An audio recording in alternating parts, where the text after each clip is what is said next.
Hello guys, in this video we are going to see the ambiguity that is formed in getting the camera matrix from the fundamental matrix. So let us first see where have we come so far.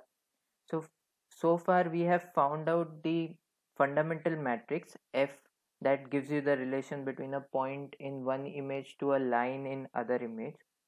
So say if we are given with two images now, and if I mark a point somewhere in this image, I can get the corresponding line, epipolar line, where I can find out. So I'll search in this line to get the corresponding point of corresponding to get a corresponding point of this point over here. So this is what we can do till now. We can find the epipolar line, and by some search algorithm we can search on this line and get the corresponding point of this in this image. But the other thing that we want now is we want an equation like this.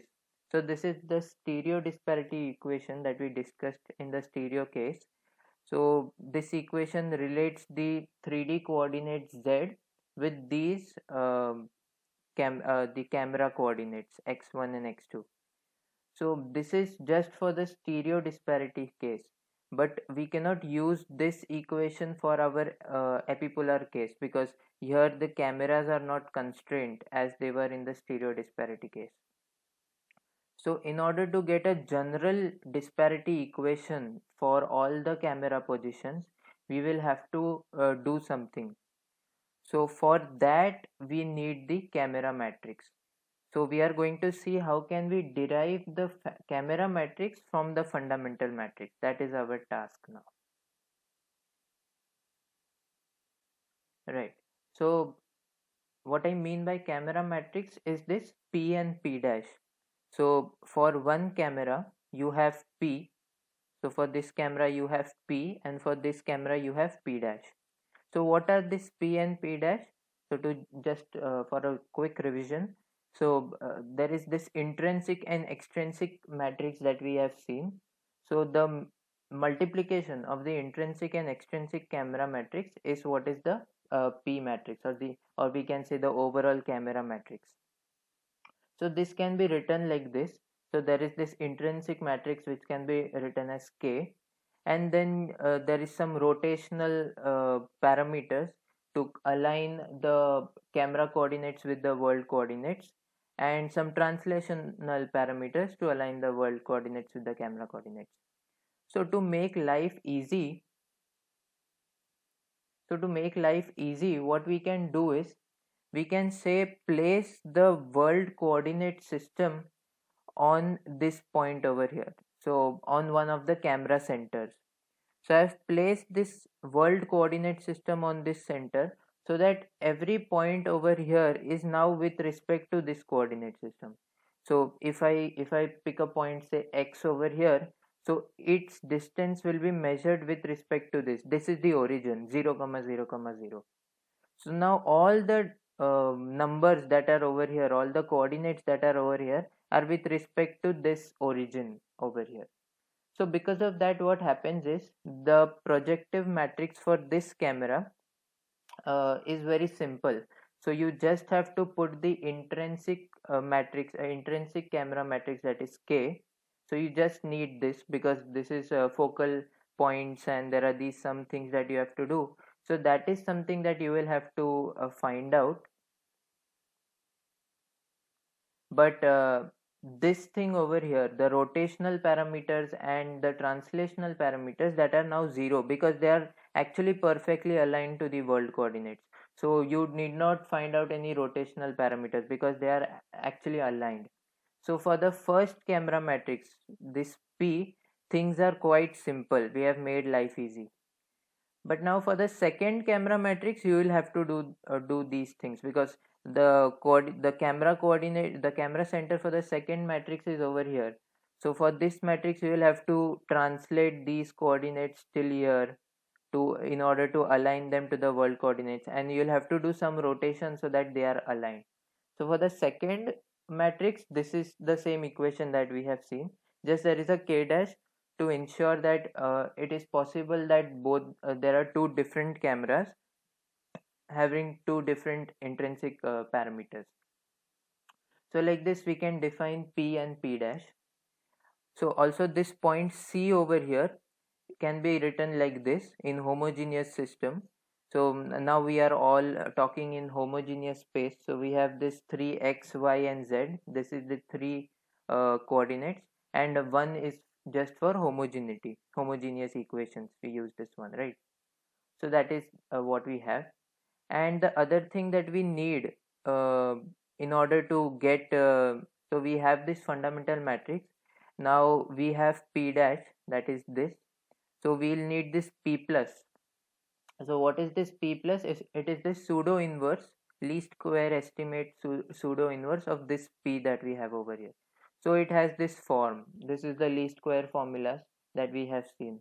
So just putting this values over here, putting this P value in these places, you will see that you come up with this kind of a form. So this is simple linear algebra or matrix multiplication. When you do this, you'll get this kind of a form. So you get P plus is equal to this thing over here. So I hope this is clear. Now, so we have seen this thing. Now we can further simplify some things. So here you can see we had this intrinsic camera matrix K, this thing over here K. So I have removed even that. So here you can see there is no K. So this is what is known as a canonical form.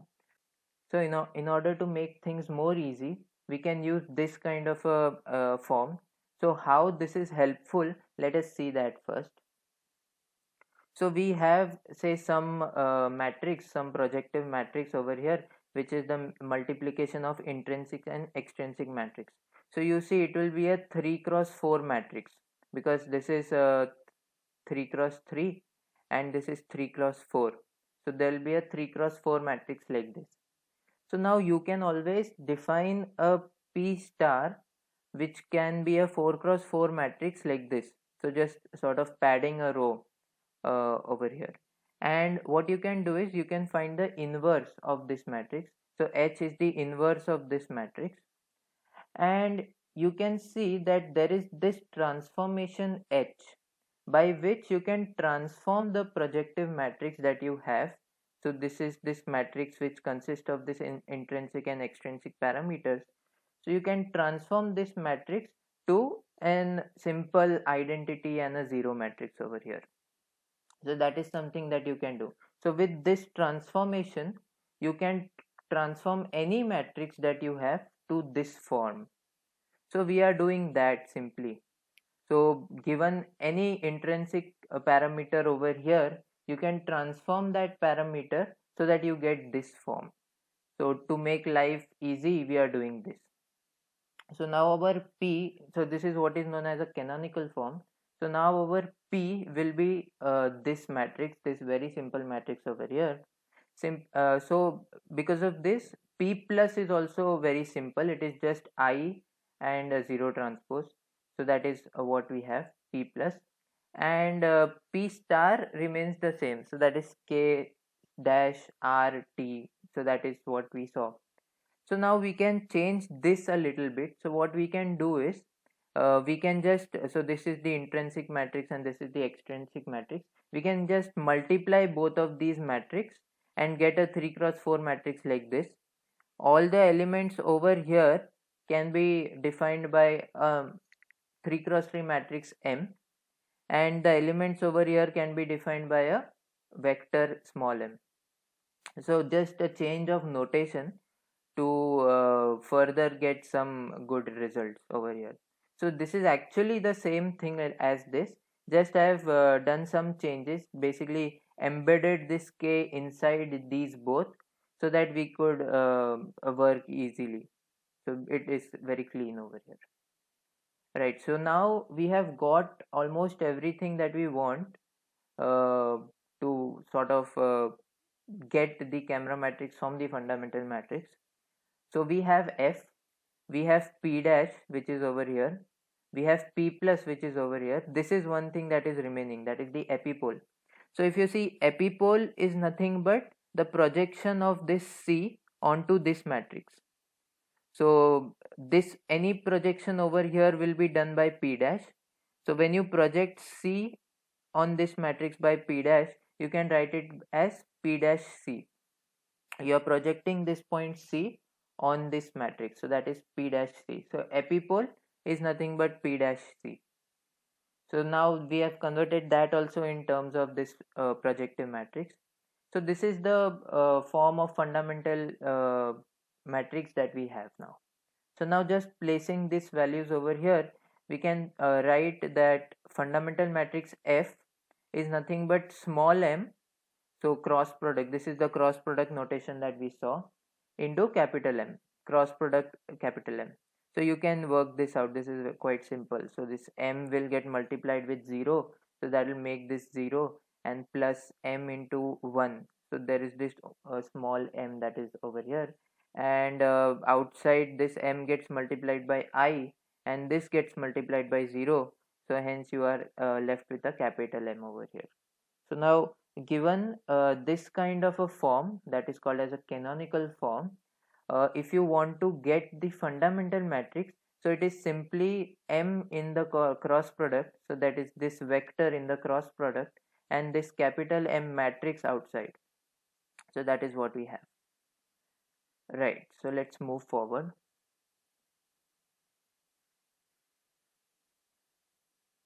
Okay, so now we face one problem over here. The problem is called as projective ambiguity of the cameras given F. So given a fundamental matrix, it is quite possible that we have different P dash and P plus. So a fundamental matrix is unique for a given set of corresponding points. So if I am given a set of X, different points on this image, and its corresponding X dash on this image, I'll get a unique fundamental matrix, that is sure. But given a unique fundamental matrix, you will not get unique P dash and P plus. That is what happens over here. So you can see in this image over here, that say you can see that the distance over here. So x is this image. The points in this image are represented by x, and the points in this image are represented by x dash. And this is the 3D object that we have.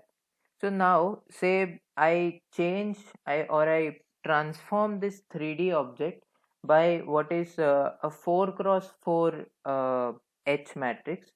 So transforming these 3D coordinates to some other 3D coordinates by this matrix H inverse X. We can just simply transform the object over here. So this is a similarity kind of a matrix that they have shown over here. So it is quite analogous to our 2D similarity. You see that the object has just shrinked down, and it has become small. And if I also change the projective matrix, that is I change P, so the projective matrix over here was P, now I change it to PH, so transforming P by some H matrix that is over here, and transforming P dash also with the same matrix, you see that the X and the X dash is same.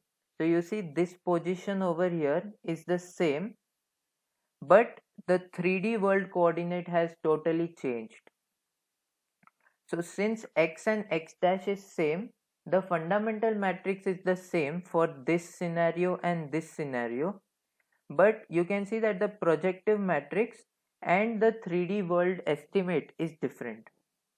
So since both of these are unknown, we don't know what is the projective matrix P and P dash, and we also don't know what is X. It is quite possible that we could land up with a solution like this, or it is even possible that we can land up with a solution like this, where you can see that this is a projective transform, a three-dimensional projective transform. So this has very so this was square over here, a cube over here, this has turned into something very weird over here, but you can see its corresponding X and X dash is the same. So the points that they have imaged over here are the same, but if you see the camera coordinate, the camera parameters have changed. You can see the focal distance over here is less, but the focal distance over here is quite huge. So you are changing the camera matrix as well as changing the 3D world coordinate like this. Even if you change it like this, the fundamental matrix remains the same. So the ambiguity is, given this fundamental matrix, how can one find out the correct parameters p and p dash, which will give you a correct equation over here? Oh, sorry, a correct 3D estimate over here. So that is the ambiguity that we have over here. So I hope the ambiguity is clear, that a fundamental matrix for given x and x dash is unique, but from that fundamental matrix, extracting p dash and p plus, so extracting this p and p plus is something that is not unique. You can get different estimates of p and x given one fundamental matrix. So now let us just prove this thing. Here I have given you a visual understanding of what is happening, but we will mathematically prove that there can be a 4 cross 4 homography transform H such that we can have the same fundamental matrix for two different scenarios. So that is what we are going to prove now. So if we don't keep into consideration this thing, we could land with an estimate like this. So there are these two images of the house, but when you construct the 3D location of this house, you can get this kind of a problem. So this is also a possible solution given these two images, but it is not the solution that we want. So that is the problem that we face. So now we are just going to prove that there is some H that can transform the whole 3D system as well as our projective matrices, and lead us to a wrong estimate of the 3D scene. So let us first mathematically prove that. So we are given with a fundamental matrix F, which corresponds to two different pairs of camera matrices P, P dash and P cap, P dash cap. So both of these camera matrices give us the same fundamental matrix F. So here you can see that we have P and P dash that gives you the same location of X and X dash, and PH and P dash H also gives you the same location of X and X dash. So this P cap is nothing but PH, P transformed by some H, and P dash cap is nothing but P dash H. Right. So putting using the canonical form that we just discussed.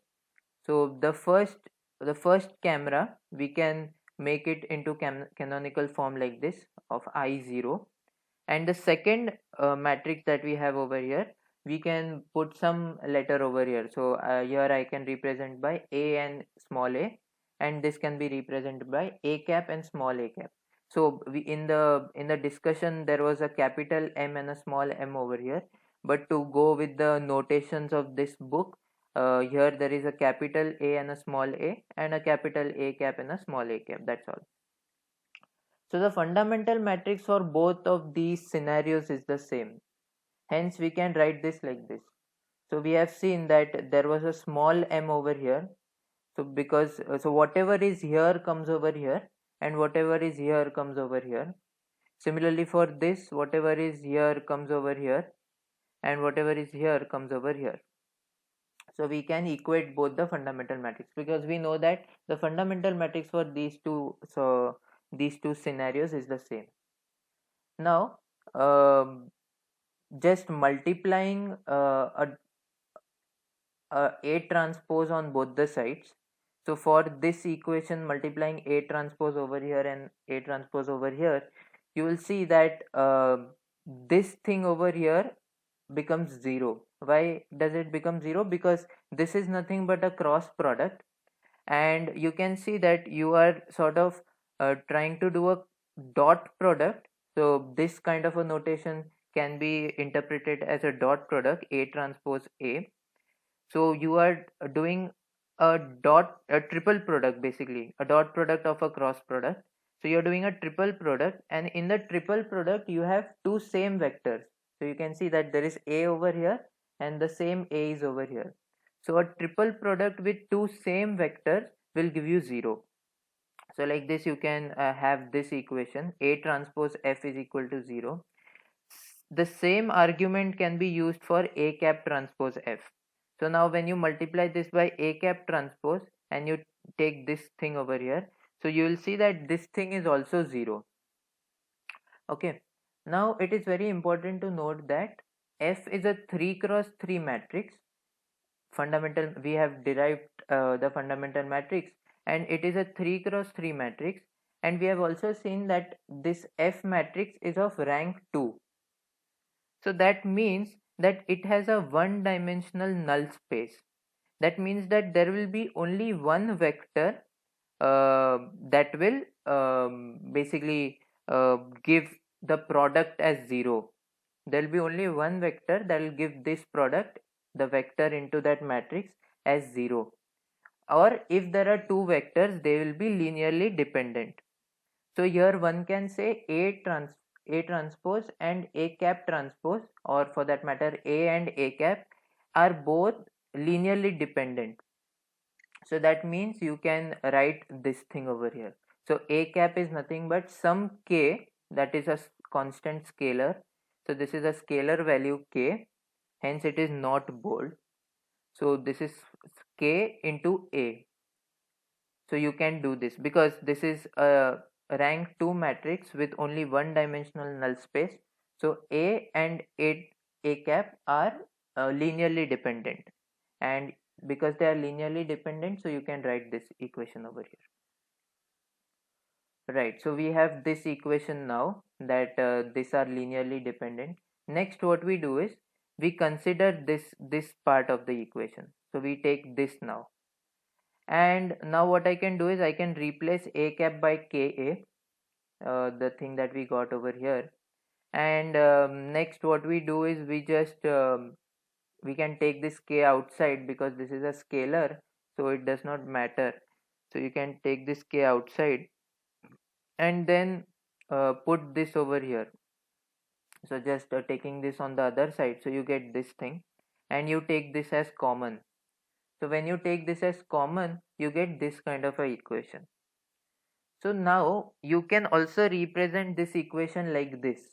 You can see that there is a 0 sitting over here. So because there is a 0 over here and there is this cross product notation over here, you can see that this thing should also contain a, because only if there is a over here, then only this triple product. So this can also be seen as a triple product, because over here you can see that this is a dot product and this is a cross product. So this again becomes a triple product, and because if this triple product is 0, then there should be at least one similar vector that you have. So you can represent this like this. So I hope this is clear. So now with both of these representation, you can just compare and you can say that this thing is equal to this thing. So now V can be any vector. So because if A and A, both of these vector become same, that will give you a 0, no matter what is V. V can be any vector with 3 elements. So you can represent this thing as AV transpose over here. Now again doing some basic mathematics. So putting this A over here and then dividing by K. So like this you can get the relation between A cap and A. So here we have, here first we found out the relation between small a cap and small a. Now we have a relation of capital A cap and capital A. Now we just put these relations into our equations. So we had this as our canonical first camera matrix. We had P dash as capital A small a, and now p cap a p dash cap. For this, what you can do is you can put the equation. So initially it was a cap small a cap. Now we can put the equations that we have derived. So we can put ka over here and the equation that we have derived over here. So this is the new form that we have got. Right, now things are quite easy. So now you can define a h like this. So one can construct a homography matrix like this, which is a 4 cross 4 matrix, and which is given by these parameters. So where this v1 v2 and this is v3, sorry for this small mistake. So this is v3.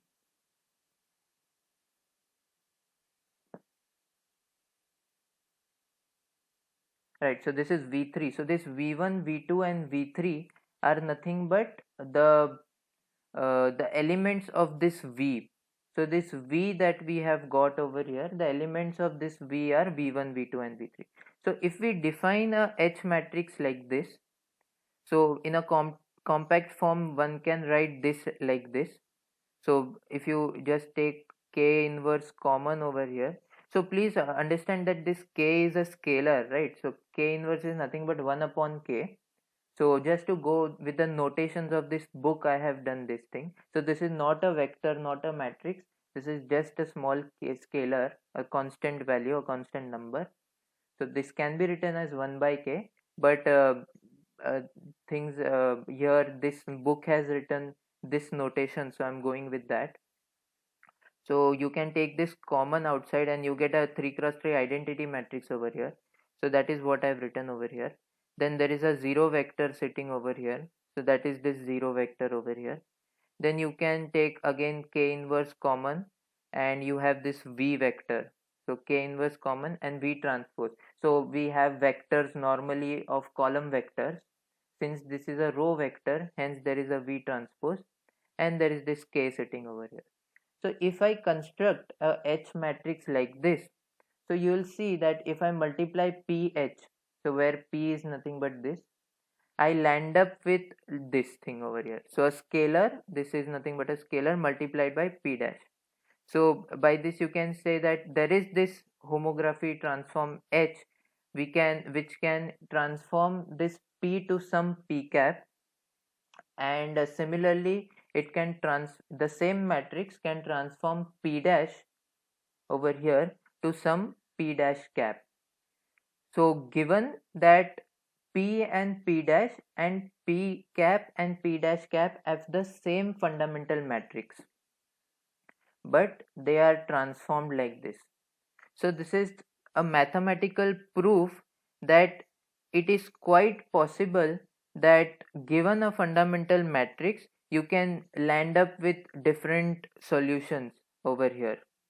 So this is what is the ambiguity of this is.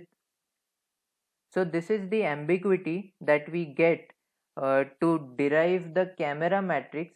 We want to get these camera matrix p cap and p dash cap from the fundamental matrix, but it is not easy because there is not a unique camera matrix p and p dash, but there are infinitely many p and p dash possible because of this transform h that is also unknown.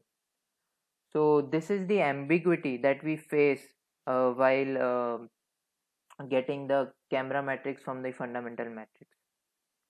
So in the next video we are going to see how can we deal with this ambiguity, and we'll see how can we get uh, a good estimate of p and p dash, which is kind of right estimate or the estimate that we want.